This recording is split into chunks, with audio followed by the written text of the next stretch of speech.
Bismillah, alhamdulillah, wa salatu wa salam ala rasulillah. Assalamu alaikum wa rahmatullahi wa barakatuh. So today, inshallah, we're going to go on with the name of Allah Ta'ala, Al-qadeer, Al-qadeer, and Al-muqtadir. These are three names of Allah. Al-qadeer would be translated as the capable, Al-qadeer, the all-able, and Al-muqtadir, the omnipotent, the one having unlimited power, able to do absolutely anything. So you can see they all come from the same trilateral root, the same three root letters of Qaf, Dal, and Ra. And they come from the root verb of qadara yaqdiru or yaqduru, qadran, qudratan, maqduratan, maqdiratan, and maqdaratan. So subhanAllah, there's a bunch of different masadir. But yes, the point is that this verb means to be able to accomplish, to be capable. It also means to determine, to limit, to measure, to distribute, or to decree something. And it also means to prevail.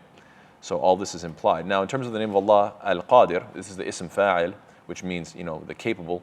This is contrasted with the ism fa'il, qadeer, which is more emphatic, so the all-able. And Al-muqtadir is an even more powerful, you could say, form, hence why the omnipotent, or you could say the one having unlimited power, and so forth. Al-qadeer, however, is mentioned 12 times in the Quran.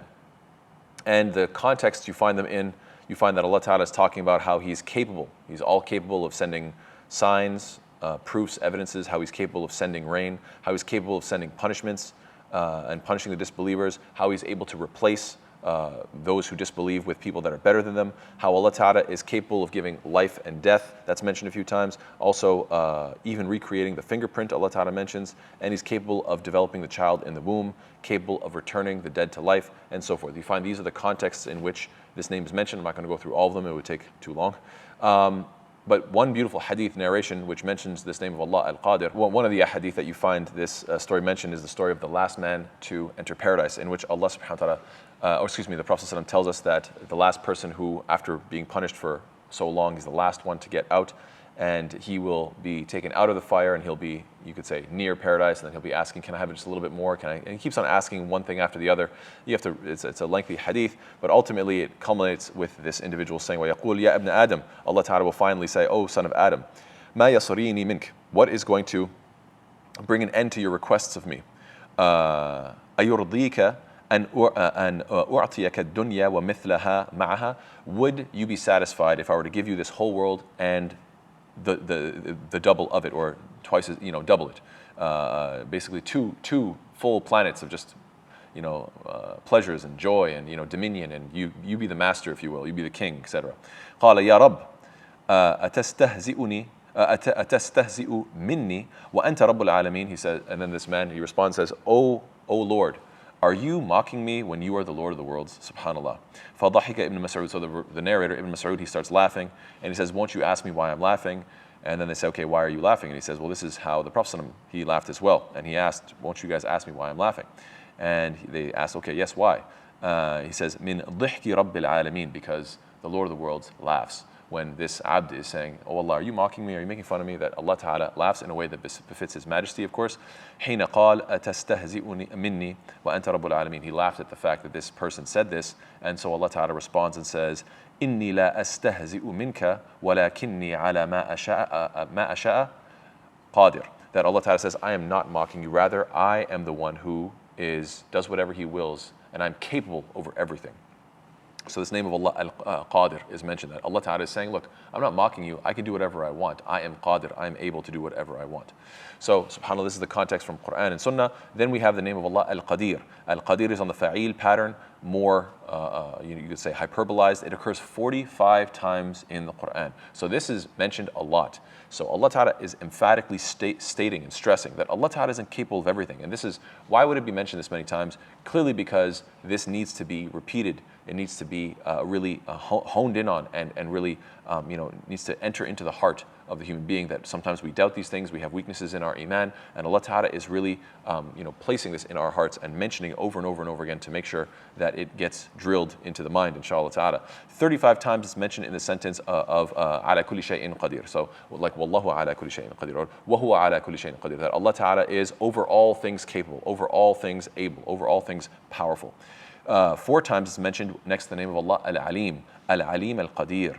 And alim, of course, means the all-knowing. And the whole idea of pairing these two together is to say that knowledge without power means a person knows all the answers but is incapable of doing anything, whereas power without knowledge means that this power is misguided. So Allah Ta'ala combines these two, letting you know that yes, He's all-powerful and He's all-knowledgeable at the same time. We find that one time the names of Allah, Al-Afu and Qadeer. Afu meaning the all-pardoning, and Qadeer, they come together. And same thing with Allah mentions Qadeer and then Ghafur Rahim one time in the Quran. So why does Allah Ta'ala mention this idea of forgiving and then being all-powerful?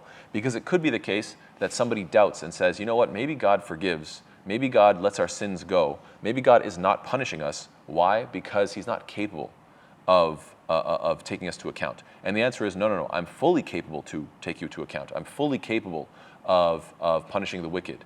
But Allah Ta'ala is saying, but I forgive as well. And I use that power not necessarily to always punish, but sometimes just to forgive. And this is reminiscent of the statement, and I've mentioned this before in different talks, but the statement, you can't call yourself peaceful until you're capable of violence. If you're not capable of violence, you're not peaceful, you're harmless. And I think that's a very, very powerful quote. I've mentioned it a number of times, and I think it's very important for Muslims to remember this, that we want to be the religion of peace. And peace means that you're able to do harm, and then you show restraint. But being somebody who's completely harmless, and you can't do any damage, and you have no power in, whether we're talking politically, globally, or whatever the case may be, you have no power whatsoever, and then you say, oh, I don't want to be confrontational because, I'm a peaceful person. No, you're not a peaceful person. You don't want to be confrontational because you have no capability, whether it be in a discussion, an argument, whether it be physical confrontation, whether it be in a political realm. If you're just simply incapable, then that's a different thing altogether. That's just harmlessness. No, you want to be someone who is formidable and powerful and has capability. And then you say, but I'm not going to abuse it anyway. I'm going to use it in the best way possible to show others a better way. That's true da'wah. And so anyhow, Allah Ta'ala is emphasizing, yes, indeed, Allah Ta'ala is afu, Allah is forgiving, He's Ghafur Rahim, He's forgiving, He pardons, He's merciful. All that is the case, and that's coming from a position of power, not from a position of weakness, because He's Qadeer. The Prophet ﷺ would use this name of Allah, Al-qadeer, or Al-qadeer, mentioning inside of different du'as. For example, رَبِّ اغْفِرْ لِي خَطِيئَتِي وَجَهْلِي وَإِسْرَافِي فِي أَمْرِي كُلِّهِ وَمَا أَنْتَ أَعْلَمُ بِهِ مِنِّي اللهم اغْفِرْ لِي خطاياي وعمدي وجهلي وهزلي وكل ذلك عندي اللهم اغْفِرْ لي ما قدمت وما أخرت وما أسررت وما أعلنت أنت المقدم وأنت المؤخر وأنت على كل شيء قدير. Very, very beautiful hadith in which the Prophet ﷺ is making this powerful dua, this beautiful supplication. My Lord, forgive my mistakes, my ignorance, my excesses in all of my affairs. You are more aware of them than I am. Whatever excesses I may have done, whatever ignorance, etc. And then, O Allah, forgive me for my mistakes, deliberate, inadvertent, or in jest. All of it is from me. In other words, I'm fully capable, or I'm fully responsible for my own mistakes, not passing off the buck or claiming trying to dodge accountability. And then the third portion is what? Oh Allah, forgive me for my mistakes, my early ones or my later ones, my hidden ones or my open ones. Indeed, you are the first and last, and you are fully capable over all things. So subhanAllah, you're making dua and you're saying, oh Allah, there's so many different ways that I can make a mistake, and you are aware of all of it, and I'm not trying to obfuscate my responsibility in any way. I'm not trying to dodge responsibility in any way. And whether it's earlier or later, whatever the case may be, oh Allah, you are fully capable, and I'm asking you to forgive me. It's a beautiful, beautiful dua that we should, inshallah, try to make.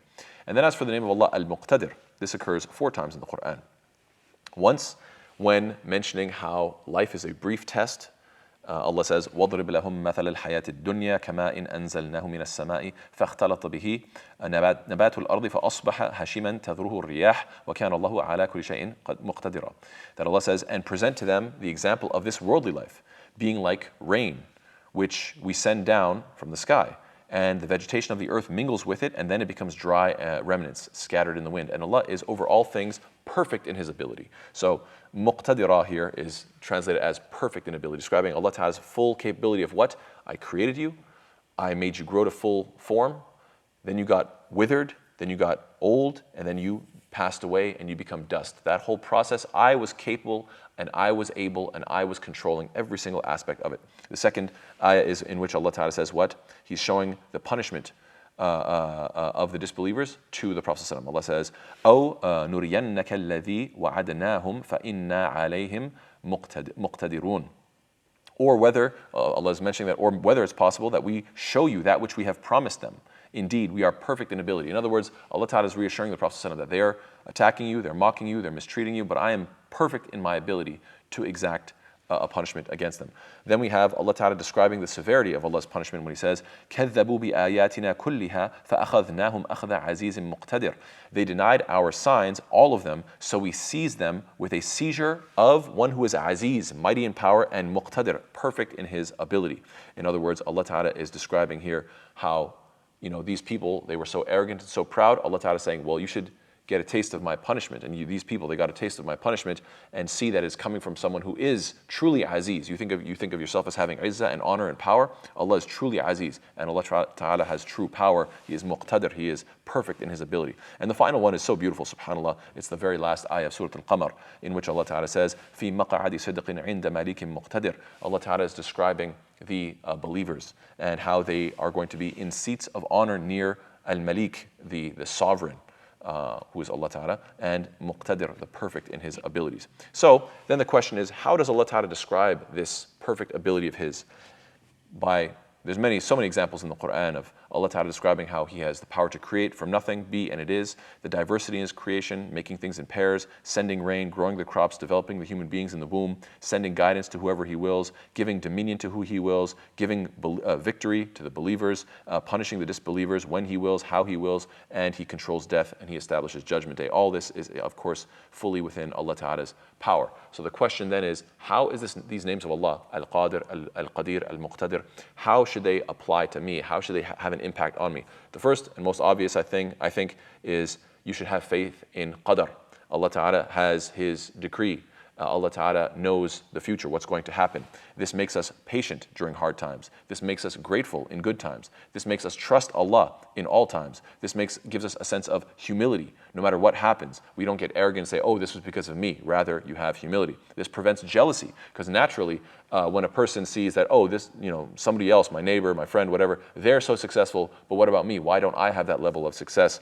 Why don't I have all this material good, etc., or wealth? Then you can remember Allah Ta'ala is in charge. So being jealous of that person is questioning Allah Ta'ala's decree. Rather, you should be patient. Obviously, you work hard, but you trust in Allah with regards to the results.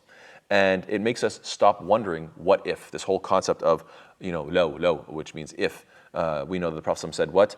وَإِنْ أَصَابَكَ شَيْءٌ فَلَا تَقُلْ لَوْ أَنِّي فَعَلْتُ كَذَا كَانَ كَذَا وَكَذَا وَلَكِنْ قُلْ قَدْرُ اللَّهِ وَمَا شَاءَ فَعَلْ فَإِنَّ لَوْ تَفْتَحُ عَمَلَ الشَّيْطَانِ. That the Prophet says what? If any sort of hardship occurs to you, don't say, if only I had done that, then such and such would have never happened.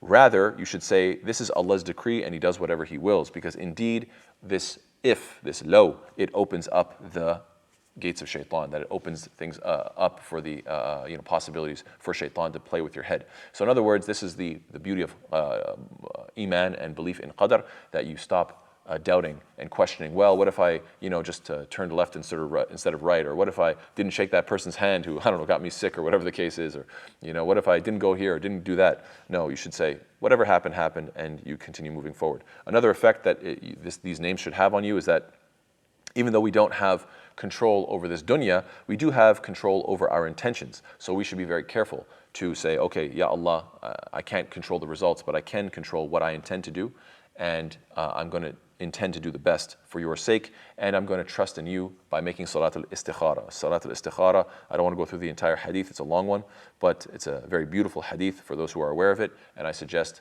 you memorize this dua istikhara, pray 2 rak'ah, make this dua, inshallah, when you have to make a major decision. And furthermore, when it comes to avoiding oppressing people, this is another effect that these names should have on you. You should know that if Allah Ta'ala is in charge, and if Allah Ta'ala has all power, then what about those people who I have power over them? I should be very fearful, because Allah Ta'ala may punish me if I mistreat them. In fact, the Prophet says what? اتقي دعوة المظلوم فإنها ليس بينها وبين الله حجاب. Be wary and be afraid and be cautious from the curse of the oppressed person, as there is no screen between his invocation and between him and Allah. So between that invocation and Allah. In other words, be very cautious. If you have somebody who's underneath your care and underneath your power, and you are oppressing that individual, if they make dua against you, subhanAllah, you could be in a lot of trouble. Furthermore, the Prophet taught us to make dua using this name of Allah. I mentioned one, I'll mention one more. Allahumma bi'ilmika al-ghayb wa qudratika ala al-khalqi ahyini ma علمت الحياة خيرا لي. That the Prophet says, what? Oh Allah, by your knowledge of the unseen and your power over creation, keep me alive so long as you know that living is good for me. This is a very, very beautiful dua, recognizing that, look, I'm going to be taken away eventually, so I might as well be taken away when it's best for me to be taken away. So we should remember this dua as well. Allah says, what? إِنَّ اللَّهَ لَا يُغَيِّرُ مَا بِقَوْمٍ حَتَّى يُغَيِّرُوا مَا بِأَنفُسِهِمْ. Allah Ta'ala says, what? That indeed Allah will not change the condition of a people until they change what is in themselves. So we can't use this name of Allah, Al-qadeer, to say, oh Allah, you're capable, so I'm just going to sit back and do nothing, because you can just change me if you want to. That's not the right attitude. Allah Ta'ala clarifies and says, I will not change the affairs, or the state of a people until they actually make the effort themselves, and then I will assist them. And so yes, we should also, final point is a beautiful dua, we should seek healing. Let's say if you're sick, the Prophet taught us to place our hand on the part of the body that is feeling pain and say Bismillah, Bismillah, Bismillah 3 times, and then say what? 7 times. A'udhu billahi wa qudratihi min sharri ma ajidu wa uhadir. That I take refuge with Allah with His power from the evil that I find and that I fear. So in other words, you're making dua by Allah Ta'ala's qudrah, by His power. Oh Allah, take away this evil, this pain, this hardship from me, from both what I find in terms of the pain and what I fear, what it may be in terms of worse, whether it be a disease or problem or break or whatever the case may be. May Allah Ta'ala make us of those who remember this name of Allah, Al-qadeer, Al-qadeer, and Al-muqtadir, and apply them in dua and apply them to our beliefs and to our actions. Ameen ya Rabbil Alameen. Jazakallah khair. Wassalamu alaikum wa rahmatullahi wa barakatuh.